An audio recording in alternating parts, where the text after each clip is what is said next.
The BMW marketing department has pulled off an amazing bamboozle of the car buying public. They have encouraged you to think that cars like this are sports cars, or even that they're sporty in any way. They're not.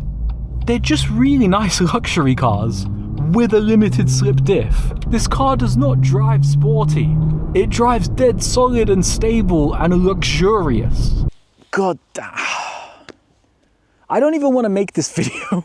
I'm standing in front of one of the most gorgeous cars that exist, in my opinion. But this is Steering Feel Review, where I talk about how cars feel. This is the third one of these OG M2s that I've driven in my life, and I already know what this video will be. It's this series of cars, the M2s, that I think ruined me for all modern cars. They've got great engines. This one is a manual. It's rear-wheel drive. It has a limited slip differential. It sounds glorious. It looks magnificent, but it doesn't give me what I want to feel. I'll tell you all of that in great depth during this video. Here's a list of everything I test. Every one of those is a chapter down below, so you can skip to the section you're most interested in. I'll take this car for a drive. We'll drive it hard and give it a score for spirited driving.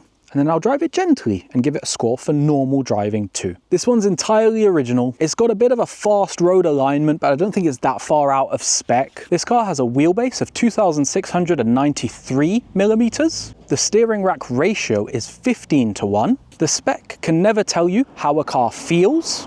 The only way to figure that out is to drive it on the road. So let's do that, starting with spirited driving in an OG M2.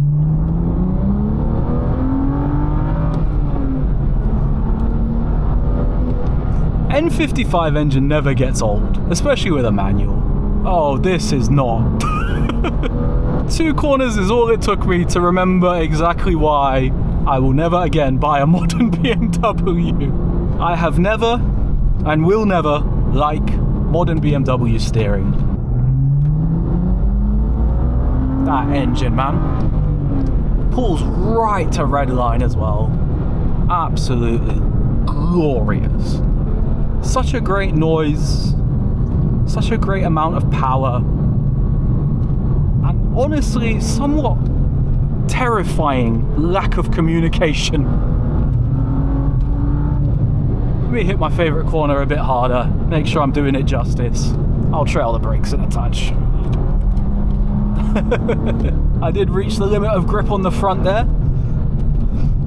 I made an M2 understeer. That's pretty cool. Let's get into the steering feel review. Directness is a measure of how responsive the steering is. I think the weighting is making me feel like it's less direct, because the weighting is so disconnected, but the effect on turning of this wheel, it's not bad. It's more direct than M140i, but it's not as direct as I would like. And it's not as direct as a lot of modern cars. I think BMW tunes this steering to be really good on the motorway. It just takes away from the experience. If I'm driving down back roads like this, I want a razor sharp, delicate little steering. And this isn't really giving me that. The rack even feels rather quick, but there's a disconnect coming from the weighting that we've got to talk about. Let's get into weighting. Weight is all about how light or heavy the steering is, and how that changes the harder you turn the steering wheel. I think it's only the later generation BMW M cars that started making the steering stupid heavy. This generation, the steering isn't that heavy. I'm in sport mode right now, and it's like, I can operate it with one finger. It's not that heavy. And it doesn't weigh up more in the corners, no matter how hard you drive it. I mean, I got it to the limit, so 6 out of 10, 8 out of 10, 10 out of 10, they all feel the same, the weighting feels the same. There's no communication here. A steering should weigh up based on how hard you drive it. And this doesn't. It also has that classic electric rack feeling. It's like it's doing an emulation of what steering should feel like. It doesn't feel natural, it doesn't feel real and authentic, it doesn't feel like the steering is connected to the wheels. Yeah, I've driven this car enough now. I can comfortably tell you guys, the steering is not it. A BMW M2 is such a good daily. It's such a good car at making you feel special and giving you a really good noise, just like that Jaguar F-Type V6S. But the driving experience is just numb, it's just disconnected. You put it into a corner, there's not really much communication. You actually feel a little bit of body roll, and it's almost like the suspension is telling you more than the steering is. This is not the stuff that I like. Let's get into texture. Texture is all about the feeling of the road through your hands. You M2 owners, I'm sorry. M2 wanters, I'm sorry. There's no texture. It tells you basically nothing. The downside of driving a car that doesn't have a lot of texture, it gets sketchy when you start trying to push. This is the type of car you drive with your ass. You throw it into a corner, pretty much guessing this is the speed I can go in this corner, and then you observe, did the car get out of shape or not?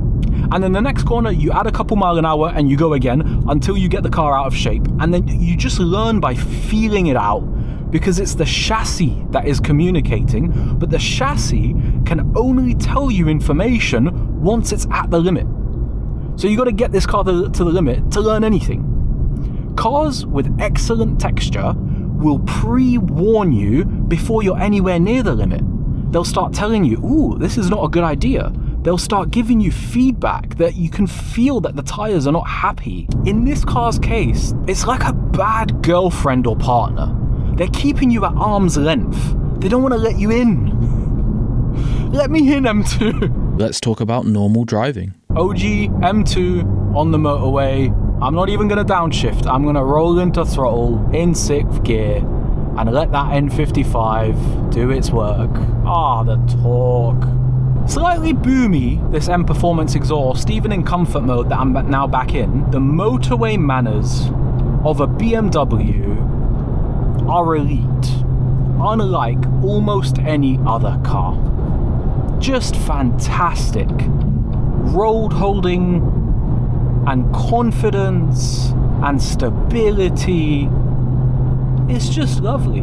Very quiet in here. Maybe a touch behind Golf GTI, but like in the upper realms of how quiet cars can get. Little bit of dead zone for going straight, and this is the piece de resistance of BMW. You can sit down in any BMW and pretty much be guaranteed it's going to be fantastic at 70 miles an hour on the motorway. Once again, I drive around town in a car that I do not need to be in. But this car is impossibly easy to drive around town in comfort mode. One finger light, very accurate, very easy, very maneuverable, everything's light. Clutch is light, brake pedal is light, accelerator's light, steering's light, gearbox is light. BMW are just the kings of making cars that look phenomenally fast, even stationary, and then just making them drive like economy cars. What is the self-centering like? A little slow, but pretty good. I'm going to try it again with a little bit more speed. Yeah, it's definitely better with more speed. So I was just going a bit slowly. What is this car like to park? I love any car that moves the mirror down when I'm going to park. Absolutely beautiful. Even at low speeds, even dry steering it, one finger light. Conclusion and the scores. I'll review the car as a whole first.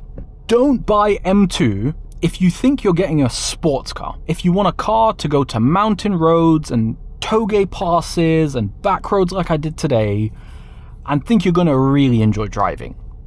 You're not. Buy an M2 if you want the ultimate daily driver. A car that's going to look very cool and feel special to turn up in anywhere you go. Just don't be like me and think this is the ultimate driving machine. Let me tell you what I do like. I remember when these came out and people complained that this wasn't a real M engine. Utter nonsense.